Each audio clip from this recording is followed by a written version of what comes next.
السلام علیکم my dear YouTuber احباب، امید کرتی ہوں خوش ہیں، آباد ہیں اور نیو ایپیسوڈ کا ویٹ کر رہے ہیں۔ تو چلیے پڑھتے ہیں عشق میں بسم اللہ، ایپیسوڈ 120 پارٹ 1۔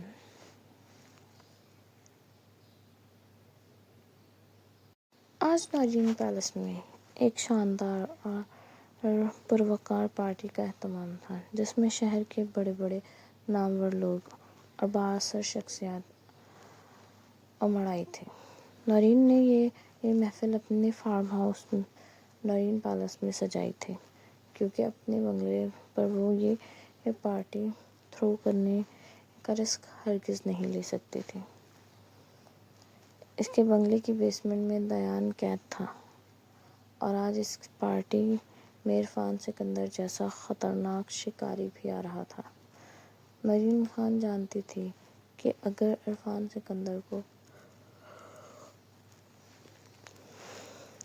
ذرا سی بھی بھنک لگ گئی کہ دیان اب بھی زندہ ہے، تو وہ دیان کے ساتھ ساتھ خود نارین خان کو بھی اسی لمحے موت کے گھاٹ اتار دے گا۔ اسی خوف اور مصلحت کے پیش نظر نارین نے شہر کے ہنگاموں سے دور اپنے فارم ہاؤس پر یہ بساط بچھائی تھی، جہاں ہر بڑے سے بڑا بزنس مین مدعو تھا۔ فضا میں کروڑوں روپے کی ڈیلز فائنل ہونی تھیں۔ اس محفل میں وجدان خان کو بھی مدعو کیا گیا تھا، کیونکہ بین الاقوامی بزنس ٹائکون مارگریٹ خود اس پارٹی کی رونق بننے والی تھی۔ فارم ہاؤس کو کسی دلہن کی طرح نہایت خوبصورتی سے سجایا گیا تھا، جہاں باہر سے بلوائی گئی لڑکیاں مہمانوں کا دل بہلا رہی تھیں۔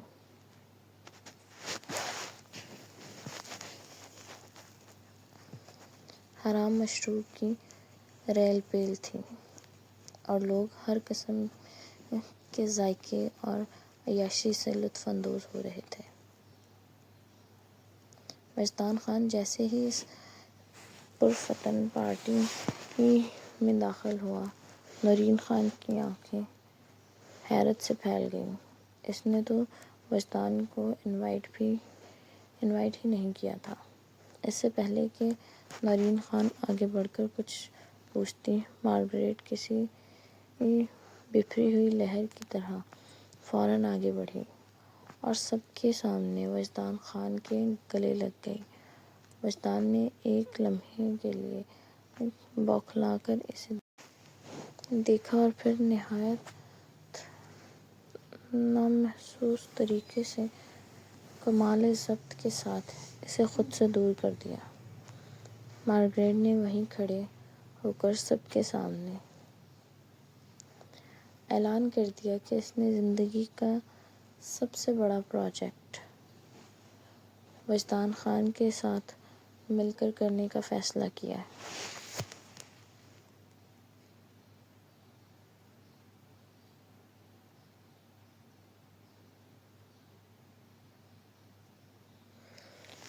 یہ ایک ایسا مہنگا پروجیکٹ تھا جس کا ٹینڈر کئی بڑی کمپنیوں کو ملنا تھا، مگر اب مارگریٹ اور وجدان خان اسے مل کر لیڈ کریں گے۔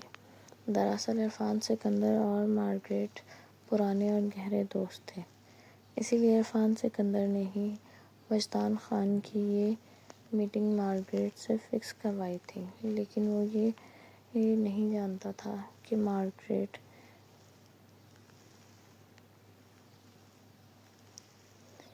اس ہینڈسم اور وجیح خان پر اپنا دل ہار بیٹھی، اور اس کے عشق میں اس قدر پاگل تھی کہ آج وجدان کے پیچھے پاکستان تک چلی آئی تھی۔ اور وہ بڑا پروجیکٹ جو آج تک وہ کسی کو دینے کو تیار نہیں تھی، اب وجدان کے قدموں میں نچھاور کر چکی تھی۔ نارین خان کے ساتھ ساتھ وہاں موجود ہر بزنس مین حیرت زدہ تھا کہ اتنی بڑی ڈیل کل کے آئے ہوئے ایک لڑکے کی جھولی میں کیسے گر گئی، لیکن کوئی نہیں جانتا تھا کہ یہ ساری بساط عرفان سکندر نے بچھائی ہے۔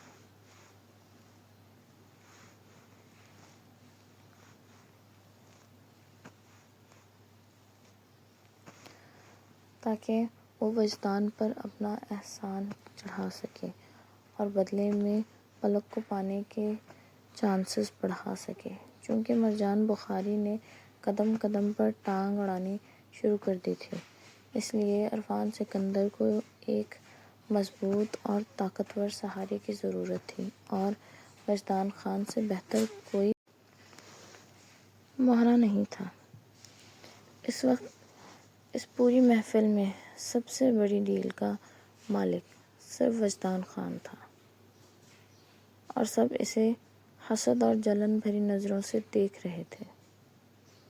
انہیں اس بات پر بھی رشک تھا کہ اسے اتنا بڑا پروجیکٹ ملا، اور وہ بھی اس خوبصورت لڑکی کے ساتھ۔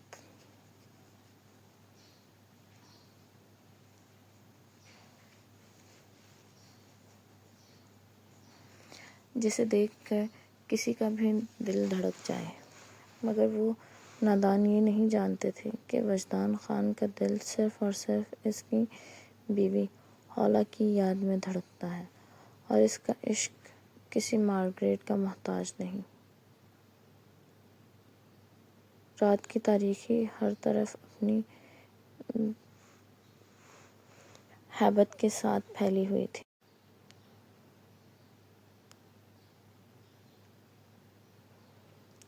فضا میں ہو کا عالم تھا، اور خاموشی اتنی گہری تھی کہ دل کی دھڑکنیں سنی جا سکتی تھیں۔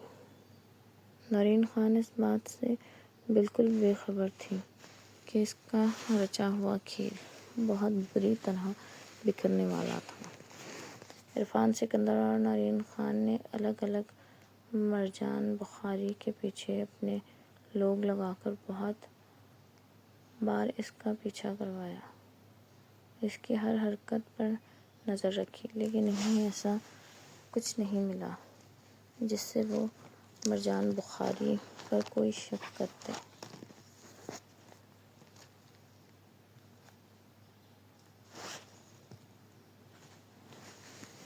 اسی دھوکے کی وجہ سے اب وہ دونوں مرجان بخاری کی طرف سے بالکل بے فکر ہو چکے تھے۔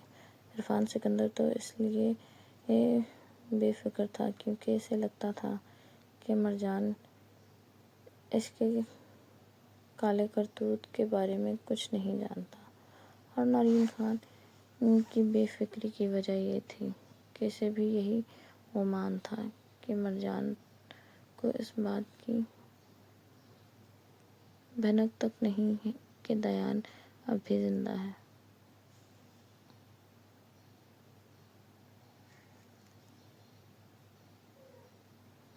مگر مرجان بخاری کتنا شاطر ہے، اس کی گہرائی تک کوئی نہیں پہنچ سکتا تھا۔ جب مرجان بخاری اور اس کے تربیت یافتہ لوگ نرین خان کے بنگلے پر پہنچے تو وہاں گارڈ موجود نہیں تھے۔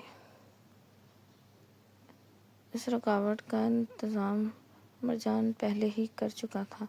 اس نے گارڈ کے باپ کا ایک چھوٹا سا ایکسیڈنٹ کروا دیا تھا، جس کی وجہ سے گارڈ کو ایمرجنسی میں فوری طور پر وہاں سے جانا پڑا تھا۔ گارڈ کے جاتے ہی مرجان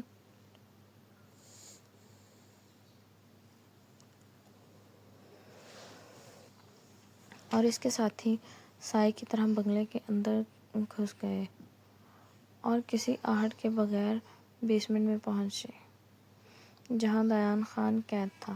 انہوں نے فوراً دیان کو اسٹریچر پر ڈالا اور نہایت خاموشی اور صفائی کے ساتھ اسے وہاں سے لے کر نکل گئے۔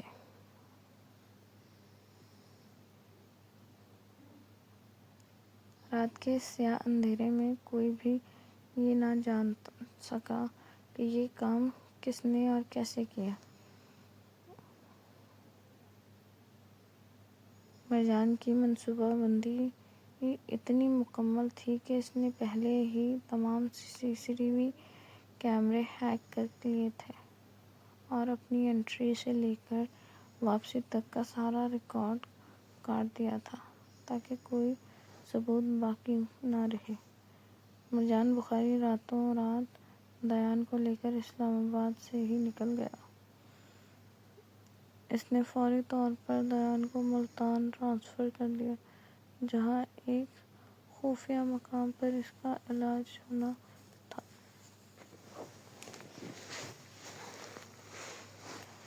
مرجان جانتا تھا کہ اگر اس نے دیان کو اسلام آباد میں ہی رکھا تو کوئی وید نہیں تھا کہ نرین کی پہنچ اس تک ہو جاتی، اس لیے اسے وہاں سے نکالنا بے حد ضروری تھا۔ وہ اسے محفوظ ہاتھوں میں چھوڑ کر خود کسی شک و شبے سے بچنے کے لیے واپس اسلام آباد آ گیا تھا۔ اب بساط پلٹ چکی تھی۔ نرین خان تھکی ہوئی پارٹی سے لوٹی۔ آتے ہی اس نے سب سے پہلے بیسمنٹ میں جانے کا سوچا۔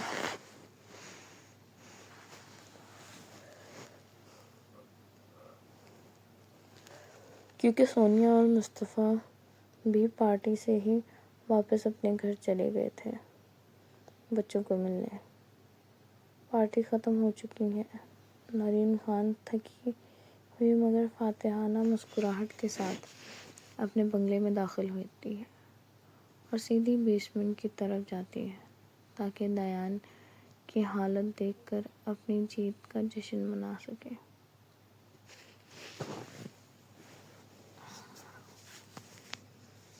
نرین نے جیسے ہی بیسمنٹ کا بھاری دروازہ کھولا، اس کے قدم وہیں جم گئے۔ سامنے بیڈ خالی تھا، مشینیں بند پڑی تھیں اور کمرے میں صرف موت جیسی خاموشی تھی۔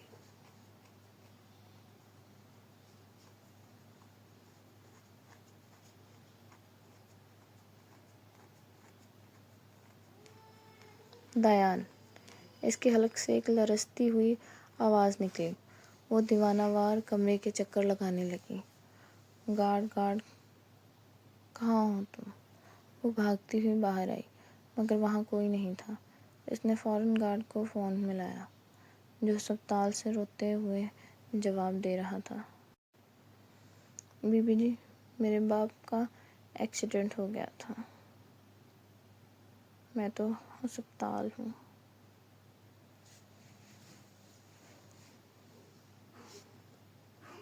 نرین کے ہاتھ سے فون چھوٹ کر نیچے گرا اور کرچی کرچی ہو گیا۔ اسے محسوس ہوا جیسے کسی نے اس کے پیروں تلے سے زمین ہی نہیں بلکہ پوری کائنات کھینچ لی ہو۔ وہ ڈرتی ہوئی سیکیورٹی روم پہنچی اور کانپتے ہاتھوں سے CCTV فوٹیج چیک کرنے لگی۔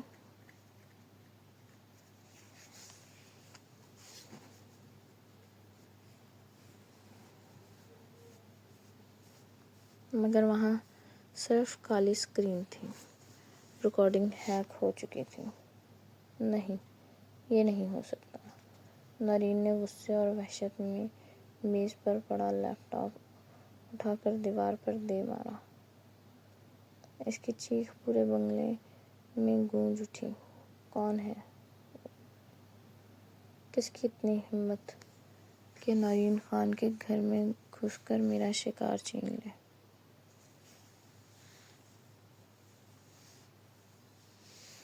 اس کی آنکھوں میں خون اتر آیا تھا۔ اسے عرفان سکندر کا خیال آیا، پھر وجدان کا۔ مگر مرجان بخاری، اس کا نام اس کے وہم و گمان میں بھی نہیں تھا، کیونکہ وہ تو اسے بے زور سمجھ کر نظر انداز کر چکی تھی۔ اگر دیان کسی کے ہاتھ لگ گیا تو وہ مجھے کچا چبا جائے گا۔ نرین نے اپنے بال نوچتے ہوئے سوچا، مجھے اسے ڈھونڈنا ہوگا۔ اس سے پہلے کہ عرفان سکندر کو پتہ چلے. مجھے اس چور کو ختم کرنا ہوگا.